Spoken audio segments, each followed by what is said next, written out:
레위기 라바 36편 공의로운 징계, 신실한 언약사. 안녕하세요. 고대의 지혜가 살아 숨쉬는 광야의 식탁에 오신 여러분을 환영합니다. 샬롬. 오늘의 주제는 공의로운 징계, 신실한 언약입니다. 지난 시간 우리는 쓰러져가는 형제를 붙들어주는 속량의 은혜에 대해 나누었습니다. 오늘은 레위기 36편으로 여정을 이어가며 다시 한번 레위기 26장의 축복과 저주라는 무거운 주제 앞에 섭니다. 하나님께서는 당신의 백성이 계속해서 불순종할 때 7배나 더 큰 재앙으로 징계하실 것이라고 경고하십니다. 이 7배라는 표현은 무엇을 의미할까요? 고대 랍비들은 이 말씀을 통해 하나님의 징계가 결코 감정적이거나 임의적이지 않으며 우리의 죄악에 정확히 상응하는 공의로운 과정임을 발견했습니다. 그리고 그 모든 징계의 목적은 파멸이 아닌 회복을 위한 것임을 가르쳐 주었습니다. 먼저 오늘 지혜의 바탕이 될 하나님의 말씀을 듣겠습니다. 성경 레위기 26장 21절 말씀입니다. 너희가 나를 거슬러 나의 말을 들으려 하지 않으면 나는 너희의 죄에 따라 너희에게 7배의 재앙을 더 내릴 것이다. 그러나 그 모든 경고의 끝에서 하나님은 이렇게 약속하십니다. 45절 말씀입니다.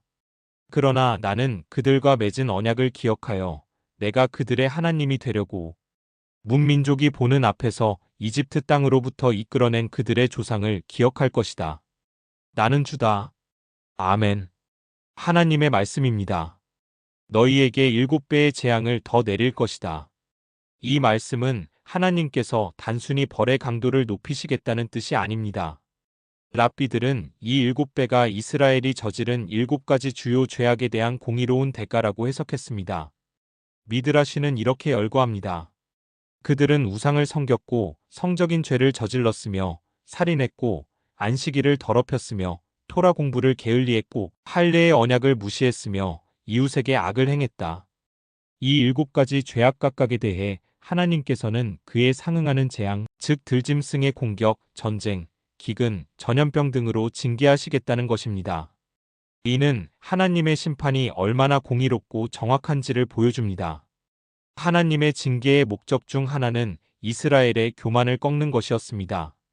나는 너희의 힘을 자랑하는 교만을 꺾고 너희의 하늘을 쇠와 같게 하고 너희의 땅을 녹과 같게 할 것이다. 랍비 요나는 랍비아마 바르아니나 의 이름으로 이렇게 비유를 들었습니다. 이는 마치 왕이 반역한 신하를 다루는 것과 같다. 왕은 먼저 신하의 지팡이를 부러뜨리고 그의 갑옷을 빼앗으며 마지막으로 그의 교만한 마음을 꺾는다. 하늘이 쇠처럼 되어 비를 내리지 않고 땅이 노처럼 되어 소산을 내지 못하게 되는 것은 인간의 힘과 기술을 자랑하던 교만을 완전히 꺾으시고 오직 하나님만이 생명의 근원이심을 깨닫게 하시려는 하나님의 깊은 뜻이 담겨 있었습니다. 그 모든 저주의 근원은 결국 이스라엘이 하나님과의 언약을 잊어버린 데 있었습니다. 그들은 애굽의 종살이에서 구원해 주신 하나님의 은혜를 잊었고 신의 산에서 맺은 거룩한 약속을 저버렸습니다. 랍비들은 하나님의 징계가 바로 이 잊혀진 언약을 다시 기억하게 하려는 목적을 가지고 있다고 보았습니다.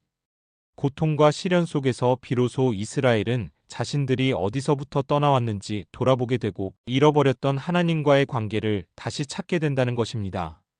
그러나 놀랍게도 이스라엘은 언약을 잊었지만 하나님은 결코 잊지 않으셨습니다. 나는 그들과 맺은 언약을 기억하여 그들의 조상을 기억할 것이다. 이 구절은 레위기 라바 전체를 통틀어 가장 큰 희망의 메시지입니다. 랍비 아키바에는 이렇게 가르쳤습니다.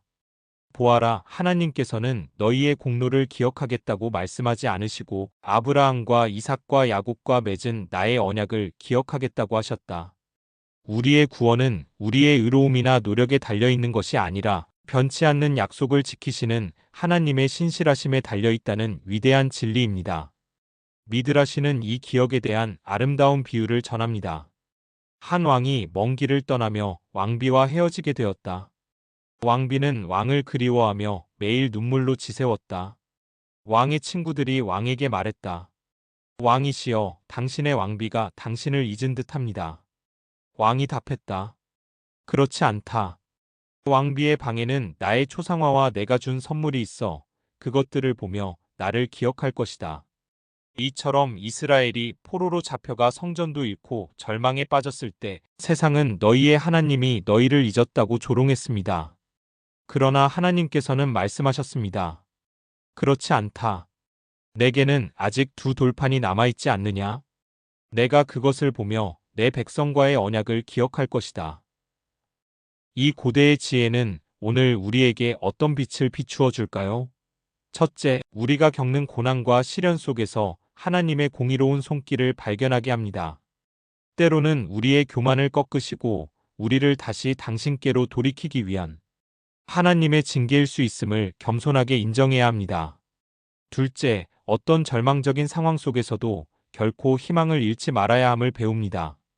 우리는 비록 하나님을 잊고 멀리 떠날지라도 하나님께서는 결코 우리와의 언약을 잊지 않으시고 끝까지 우리를 기다리시는 신실한 분이십니다.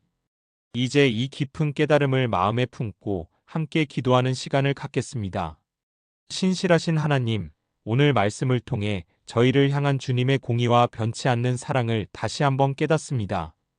저희의 교만함을 꺾으시고 저희의 죄악을 징계하사 다시 주님께로 돌이키게 하시는 은혜에 감사드립니다.